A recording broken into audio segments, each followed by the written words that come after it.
这个程序员看到他当编剧的朋友身边美女如云时，突然发现自己入错行了，于是他果断辞掉了国安局的铁饭碗，转行当起了编剧。可没人能想到，这么一个门外汉，居然在意大利黑手党的威胁下，用低到邪门的预算，拍出了最负盛名的黑帮电影《教父》。而《教父》背后的制作故事，可比电影本身刺激多了。酒吧里，鲁迪说自己喜欢喜剧，他认为这些剧讲述故事的方式都是程式化的，俗套但好用。他们基本上用着相同的角色，剧情也类似，只是稍微做了些差异化，引起观众的兴趣。要想打破常规，就把角色放在你最不希望他们出现的不那么安全的位置上，这样片子就能脱颖而出了。朋友觉得他的想法很有趣，于是让他想出一个提案。那时的他还不知提案是什么，然而很快他就展现了自己的创作天赋。鲁迪辞掉了吞噬他心灵的铁饭碗工作，跟朋友一起来到公司的新剧提案会议。两人只是一顿比划，就让老板眼前一亮。于是当时美国最火的长篇喜剧《祸根英雄》就此问世。鲁迪挣了够他吃半辈子的分红，可是却并不满足。他认为电影才是他真正要做的事情，是有几百人一起坐在影院互相感染着情绪，而不是一个人对着铁盒子傻笑，这才是真正的艺术。他说自己做的一切不仅仅是为了钱，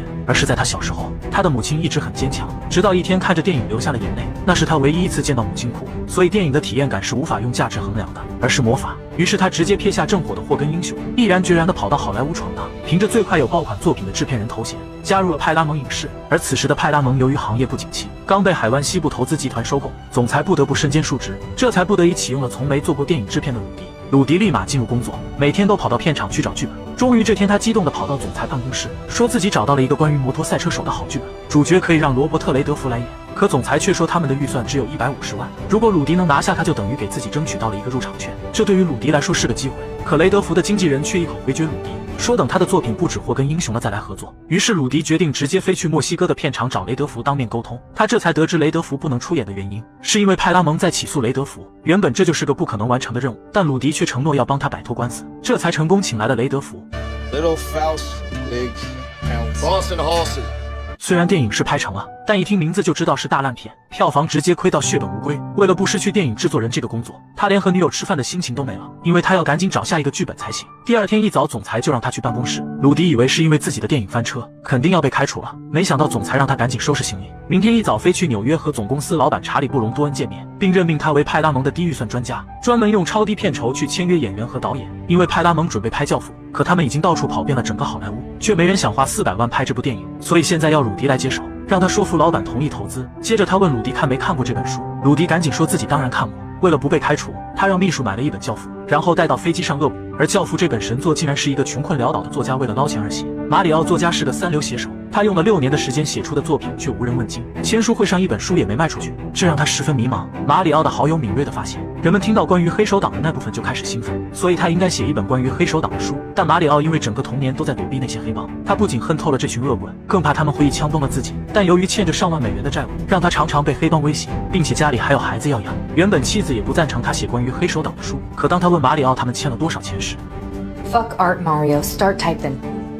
但是关于黑手党的故事他不知道要怎么讲才有新意。所有人都知道他们控制赌博，管理妓女工会，无恶不作，而这时妻子却给了他一个建议。他说这可以不仅仅是一本关于黑手党的书，在他们成为黑帮之前，他和你我一样，他们是移民，也吃东西喝水，也会爱会哭，会担心孩子的未来，所以写这本书或许可以找出他们为什么杀人。这让马里奥瞬间有了灵感，他要写的不仅仅是个黑帮分子，而是一个黑帮家族。大儿子容易冲动，老二人很好但却过于文弱，小儿子虽然是个战斗英雄，但是却不想参与到家族的生意中来。黑帮老大也想让他的小儿子不受生意的影响，成为一个参议院一个手握权力的人，然而小儿子的命运却躲不开。于是一个披着黑帮外表的家庭故事就此诞生，书名就叫《教父》。就连马里奥自己都没想到这本书如此畅销，在过去1年里一直都是销售第一。敏锐的派拉蒙老总刚看了书的60页，就决定用15000美元买下了便宜的早期期权。因为马里奥当时太缺钱，所以同意了这场交易，这让濒临破产的派拉蒙终于有了翻身的机会。转头就有其他影视公司找派拉蒙，说要以100万买下《教父》的电影版权。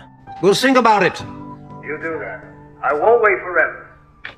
$1 million return on an investment of 15 grand?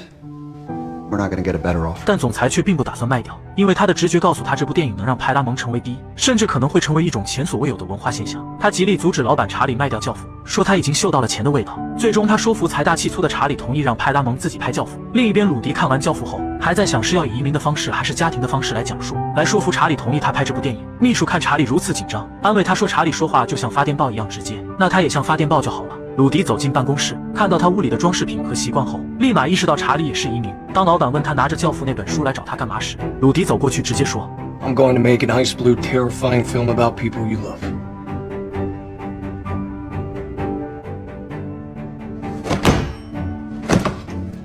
is brilliant.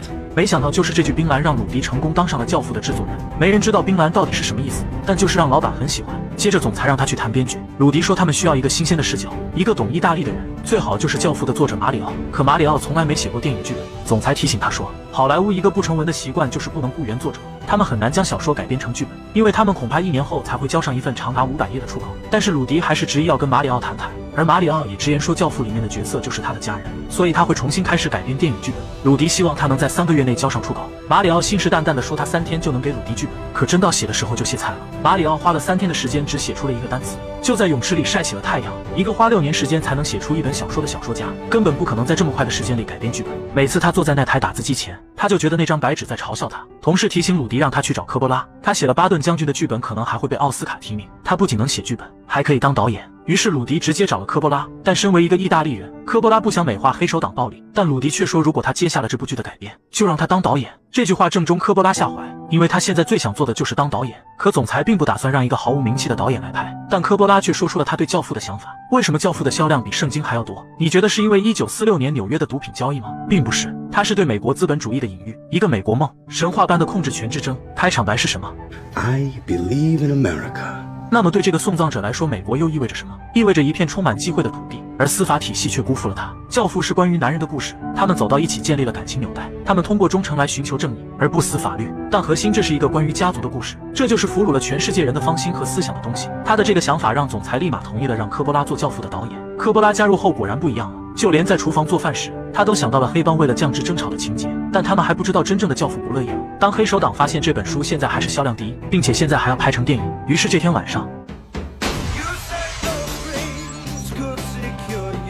曾经火遍全球的教父，竟是一个三流小说家为了捞钱写出来的，更没想到会连续58周销量第一。派拉蒙影业准备将教父拍成电影，可消息一出，真正的黑手党就不乐意了，他们绝不允许一部丑化意大利人的电影出现。黑手党组织了意大利裔人权联盟，说美国有许多人歧视意大利人，尤其是那些媒体和腐败政客，还有人写出了《教父》这本垃圾书，把意大利人都污蔑成黑帮，呼吁所有意大利裔抵制这本书和电影，还派出杀手深夜枪击鲁迪。这件事情引起了警方的注意，他们提醒鲁迪已经被黑帮盯上了。这次袭击只不过是黑手党对他的警告，如果他们真的想杀人，鲁迪绝对活不过当晚。看来教父想要拍下去，不光要搞定高层领导和组织创作团队，还要过黑手党这一关。这项工作在现在看来已经很不安全了。鲁迪对助手说，如果现在想退出，他绝对不会加以指责，并且会帮他再另外找个工作。助手问鲁迪，在这么危险的情况下还要继续拍这个电影吗？鲁迪给助理说了一个他的故事，在他小的时候个头很小，班级里有个大个子总是欺负他。有一天大个子说要在放学之后收拾他，他本可以把这件事情告诉老师，或者换个路线回家，但是他没有，他就在外面等着他。 Am I gonna beat the crap out of him? No.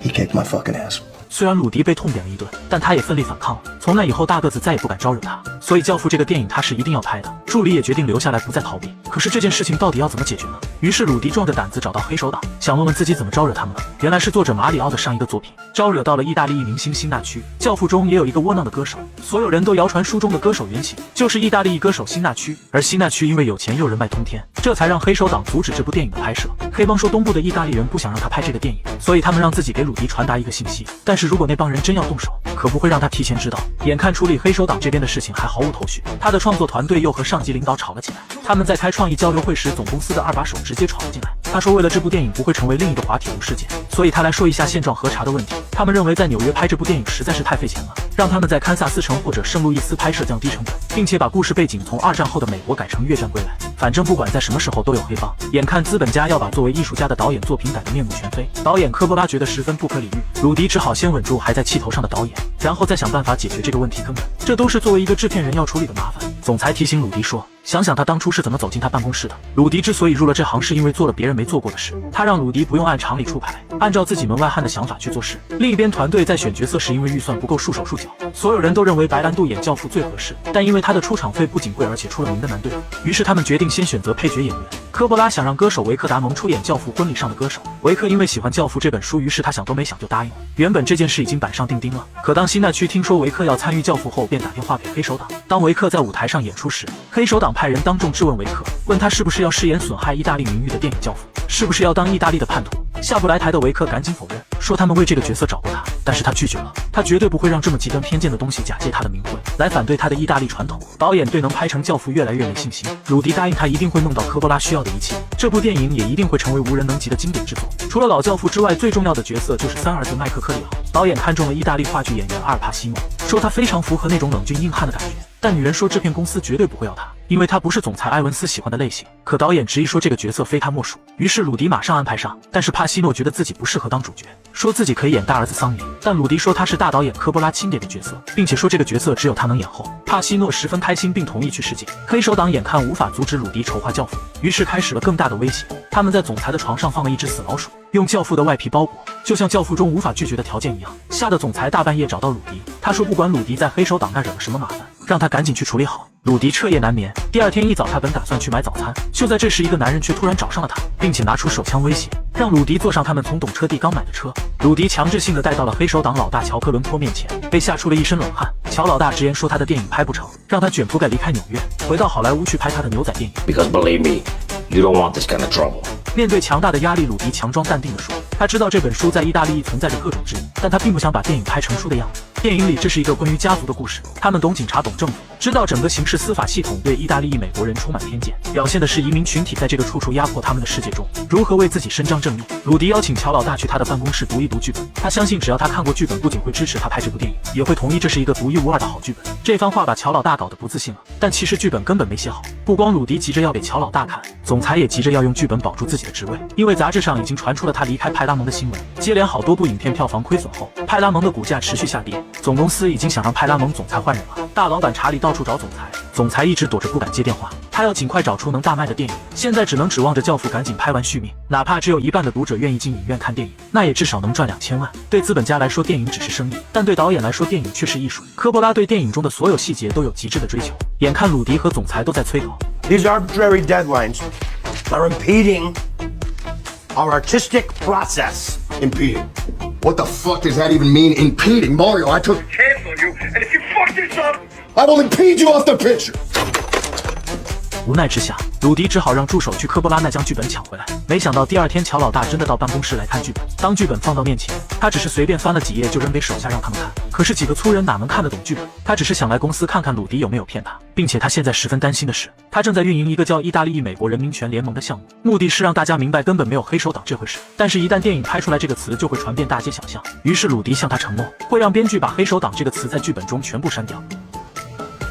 Congratulations. Thank you, Joe. The singer character, Johnny Fontaine. Is he supposed to be Sinatra? You want him to be? I like this guy. Come on, let's go. 就这样，黑手党不仅同意了鲁迪拍摄电影，还帮他解决了国会议员的难题。不久前，鲁迪约见了比亚吉议员，因为他听说要想在纽约拍电影，就必须得有他的允许。议员对《教父》持有保留意见，很多人都觉得这本书侮辱了意大利，但这跟他们的初衷大相径庭。他们想拍一部反映社会风貌的电影，但无论鲁迪怎么说，议员始终觉得《教父》就是对意大利文化的侮辱。作者马里奥更是个叛徒，所以他不允许这部电影在纽约拍摄，并且他说，如果他有能力，会让这部电影连拍都拍不成。 You don't gotta worry about that guy. Like I told you, you're with me now.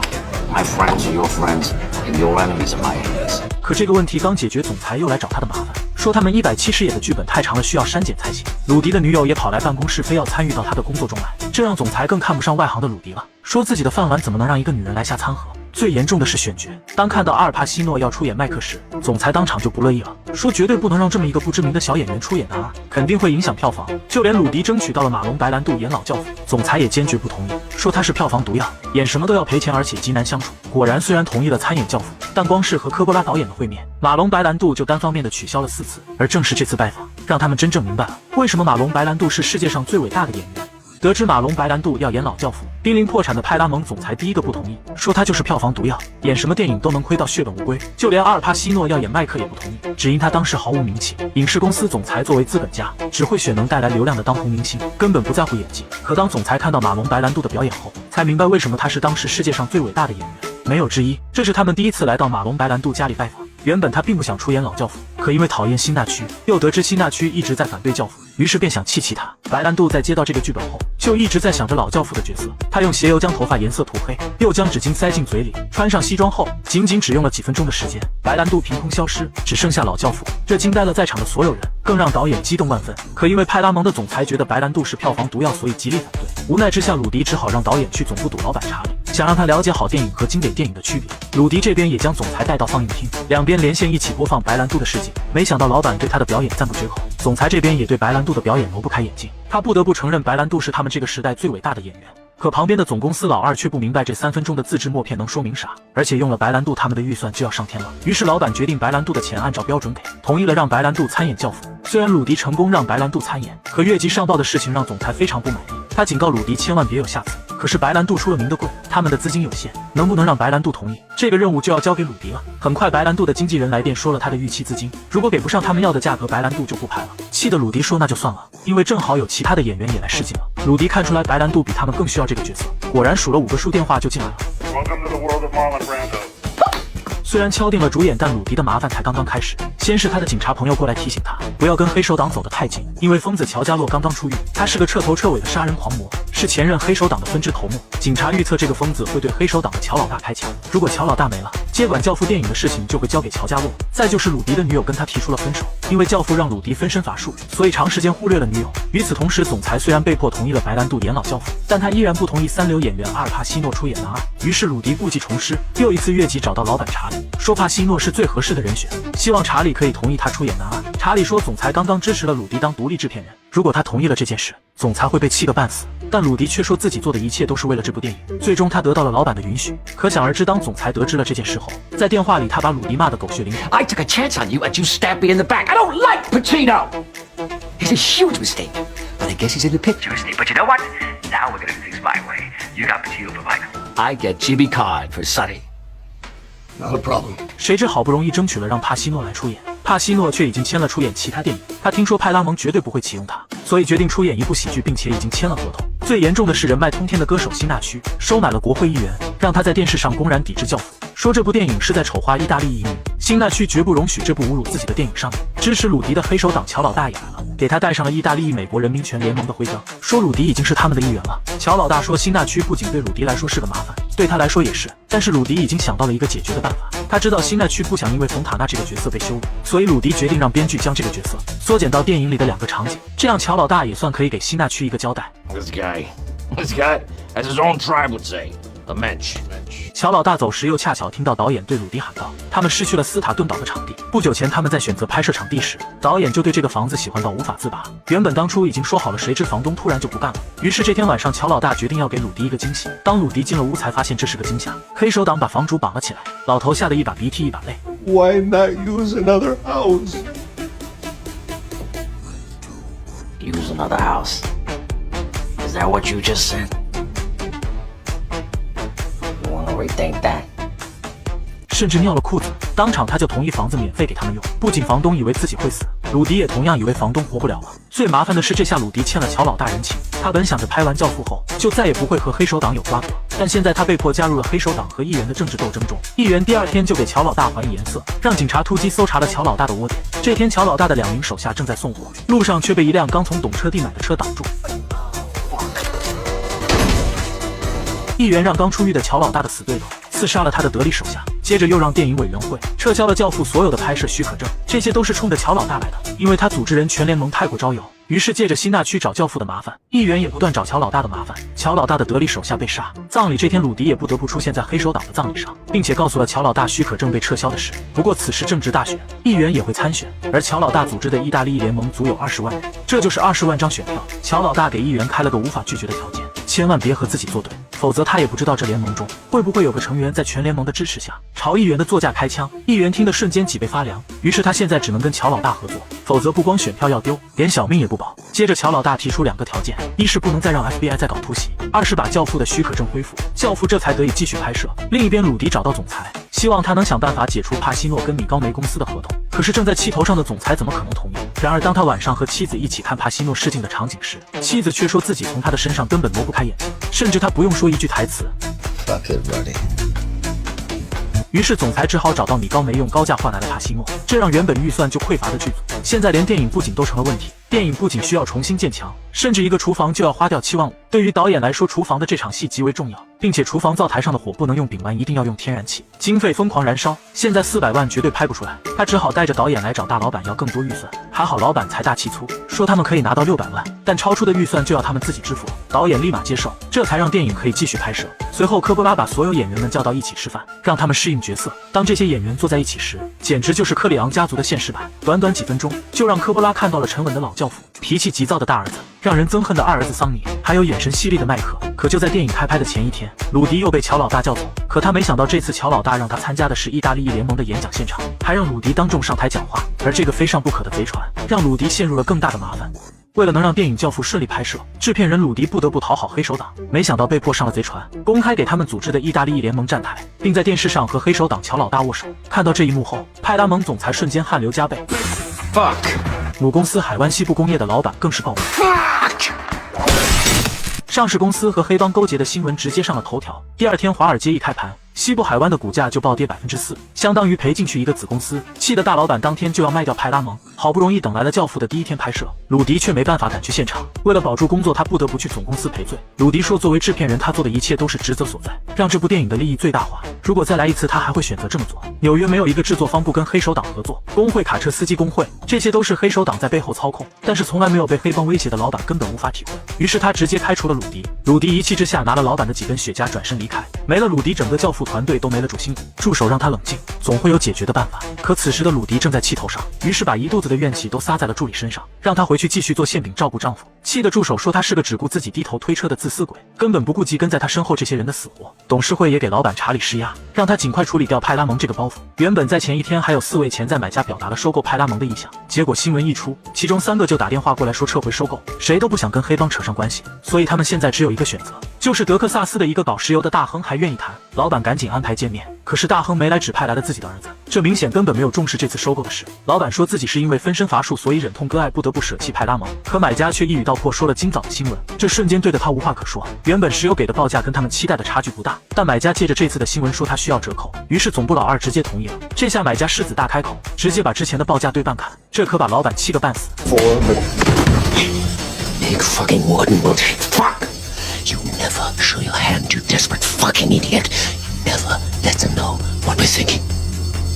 在片场准备开始拍摄的导演看到新闻后也无心工作。这个电影没了谁都行，但没了鲁迪绝对拍不成，因为他们之后肯定还会遇到无法解决的问题。果然，第二天一辆卡车停在了拍摄现场，并且黑帮威胁工作人员让他们滚蛋。而这一切都是因为助手冒着生命危险去找乔老大。乔老大很佩服他的胆量，这里可从来没有女人敢进来。他告诉乔老大，因为鲁迪跟黑帮合作的事情上了头条，导致鲁迪被开除。得知此事的乔老大第一个不同意，他打电话给鲁迪说，《教父》这个电影除了鲁迪可以制片，换谁都不行。 No you, no movie.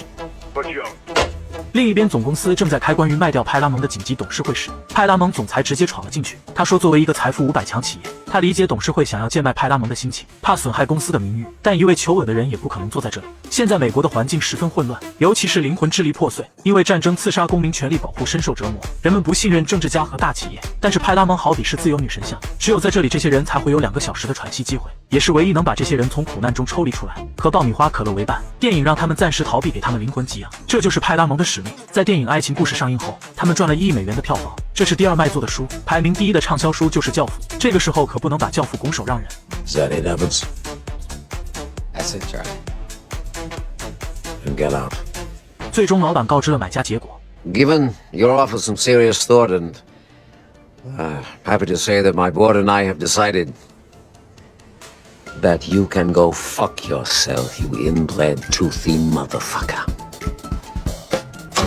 没一会儿，导演科波拉就打来电话，说他无论如何都必须让鲁迪回来，因为黑手党威胁说要把片场关了，没有鲁迪这个电影根本就拍不了。这下老板也没后路了，只能在鲁迪的飞机起飞前把他叫了回来。鲁迪回来后，教父这才得以顺利拍摄，而老板也真的把派拉蒙总裁的话听进去了。当时董事会的投票是6比6平，作为一门生意，大老板投了反对票，但作为私人恩怨，董事会抱怨他收购派拉蒙的事让他很不高兴，这才没卖掉派拉蒙。一直反对拍《教父》的歌手辛纳屈看到他们反复修改过的剧本后十分满意，于是鲁迪跟辛纳屈达成了和解。乔老大终于腾出手来干掉了他的仇家，给他的小弟报仇。一切都解决好后，《教父》终于顺利开拍。可看到还没剪辑的片子后，大老板又不高兴了。手下说阿尔帕西诺是这部电影的败笔，因为他的个子还没有手里的礼物盒高，这个角色应该不怒自威。作为要被人吻戒指的二代教父，却丝毫让人害怕不起来。公司的股价才刚刚好转，如果教父投资失败，董事会还是要把派拉蒙卖掉。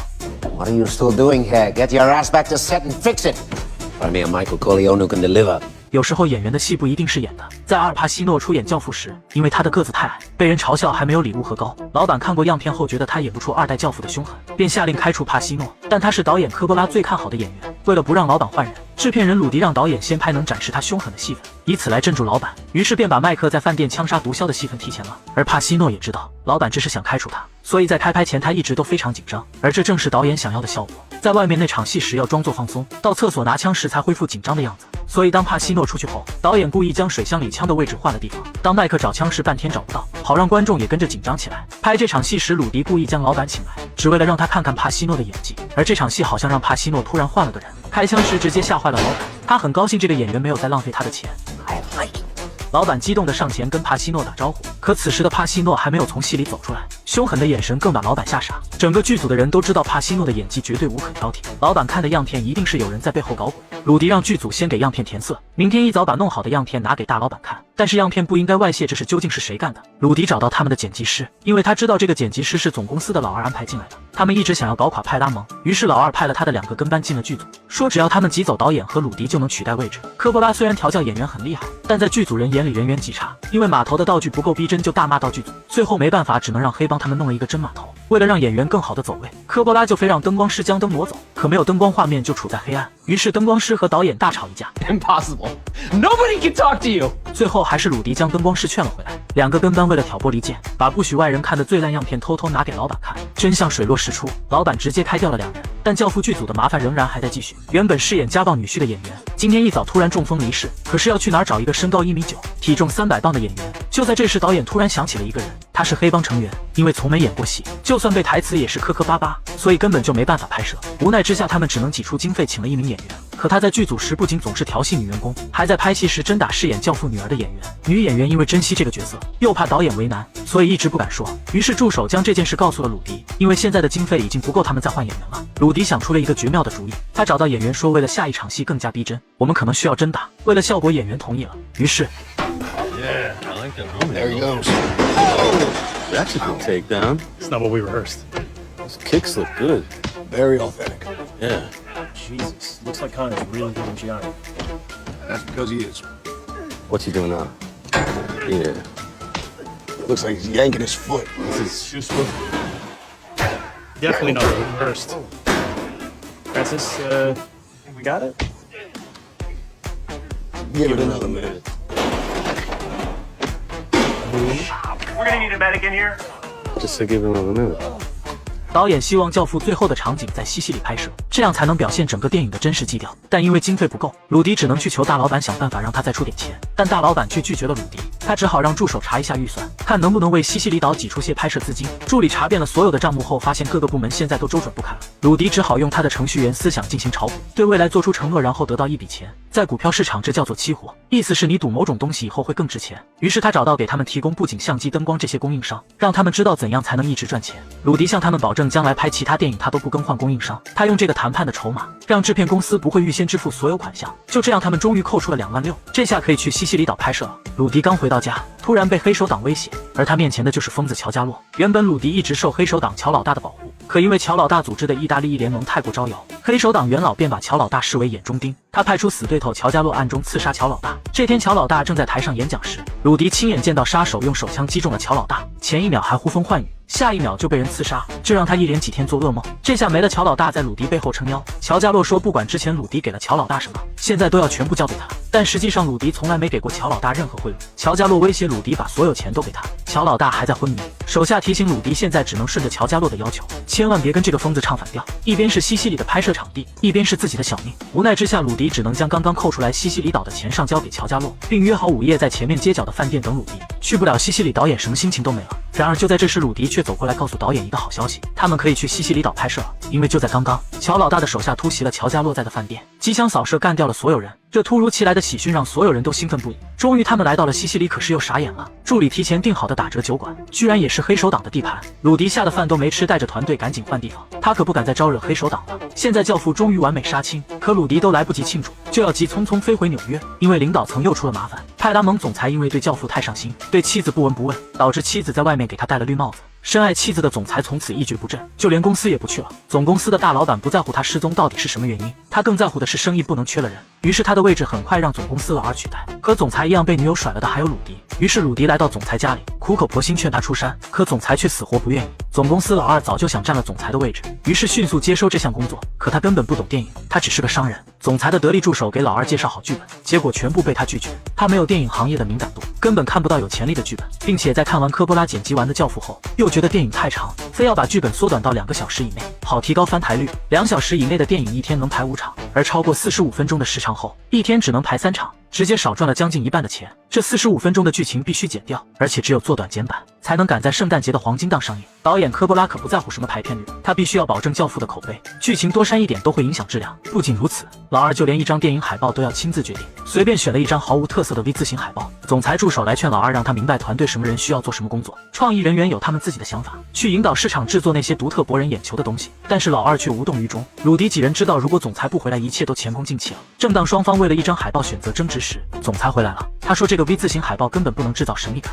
做了电影这么多年，他对这个行业太了解。问卷表明，观众对重复出现的图像提不起兴趣，尤其这种 V 字形海报，让他们感觉不到任何联系。教父作为销量第一，一定要让观众有神秘感，从而产生想一窥究竟的心理，所以他们必须要用书的封面制造神秘，并且这个电影成品如果简短，那就功亏一篑。因为科波拉的剪辑无可挑剔，这不是典型的黑帮电影，我们要引导革命。电影不是定式思维，也是他们成功的部分原因之一。我们不能一味的追逐观众想看的东西，而是要给观众展示需要看到的东西。大老板把其他人都撵了出去，只留下了老二。老二却说，虽然他跟总裁一直都不对付，但不得不说他确实有眼光。尽管两人的观点一直相反，但他做的电影总是能赚大钱。或许派拉蒙总裁的这个职位也只有他做最合适。了解老二的想法后，老板对总裁说道，从经济学的角度来说，他必须开除他，但老二说服了他不要这么做，所以不要让他后悔。 Smart money says get rid of you.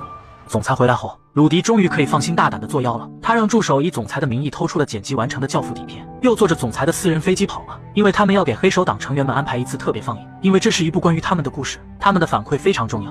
Hey, Ronnie! This movie sucks. You ain't making it out of the theater.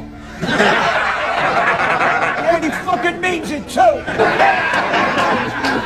每个黑帮成员都被科里昂家族的故事牵动着神经，影片让他们根本挪不开眼睛。没想到当影片结束后，所有黑帮成员全都起身鼓掌，说这是他们看过最好的电影。鲁迪来到乔老大身边，说了这次特别放映的感受，因为他很感谢乔老大对他的帮助。现在作品的口碑有了保障，但商业问题却难坏了总裁。为了让影片保留完整时长的剧情，导致他们的上映时间错过了圣诞节，而且近期又没有节假日，只能定档到3月上映。但3月离这一届奥斯卡颁奖典礼太近，容易错过提名；离下一届又太远，根本等不起。无奈之下，总裁只好找到老二，因为这个问题只有老二这个商业头脑的人才有更好的想法。于是他给出了一个疯狂的建议：包下300家电影院垄断预定，只有这名单上的300家能放教父，用来赚取他们的广告收益，把所有宣发的钱都用在电影首映上，请社会名流和媒体到场观看。如果成功，电影将被媒体和电视台疯狂宣传，获得史无前例的收益，重塑电影分销的形式。但如果上座率少得可怜，他们就会亏一大笔钱，这是个相当冒险的举动。The idea of losing money gives me a rash. But do it. 虽然大老板同意了这个想法，但他要总裁在首映上必须请来一个人，国务卿基辛格。没想到总裁真的在首映这天把基辛格请来了。这下大人物来了，所有人都放心了下来，只有导演科波拉开始紧张了。他在影院门口等待着电影结束后里面人的反应，结果里面响起了激烈的掌声，科波拉悬着的心这才放下。但在口碑一片大好，本该拍摄《教父2》时，鲁迪却打算自己出去单干，就连导演和演员都找好了，助理也不想再当背后的女人，要做经纪人。鲁迪直接给助理租了一个工作室，鼓励他自己去创业。原本在《教父》上映同期，还有一部名叫《歌厅》的电影，在各方面都有碾压《教父》的势头，所以总裁和鲁迪都没对奥斯卡抱有多大的期望。没想到《教父》在奥斯卡提名一口气拿下了11个，在颁奖典礼上，《歌厅》获奖几乎大满贯，而《教父》只获得了最佳改编奖和最佳演员马龙白兰度。鲁迪本已经不抱任何希望了，没想到讲台上的主持人叫到了鲁迪的名字。从一个程序员半路出家，到拍出当年最火的霍根英雄，再转行去做制片人，鲁迪周旋在黑白两道势力和资金紧张的情况下，完成了不可能完成的任务。之后，鲁迪继续在他硕果累累的影视行业里制作了几十部电影，在1974年最长的一马赢得了全球奖最佳动作音乐和喜剧电影奖。2005年，鲁迪凭借100万美元宝贝赢得了他的第2个奥斯卡奖。他最近的一部电影《哭泣的男人》上映于2021年，也是在《教父》首映式的50年后。派拉蒙总裁埃文斯继续担任派拉蒙，并监管了最具代表性的几部电影。作为一名高产制片人，《唐人街》《都市牛仔》的成功都归功于他，他的名字也都出现在了海报上。助手贝蒂成为了一名经纪人，拥有超过40年成功的职业生涯。《教父2》同样获得了11项奥斯卡提名。科波拉和马里奥再次获得最佳改编剧本奖。黑手党乔老大在一次次杀手幸存下来。意大利裔美国民权联盟仍然存在至今。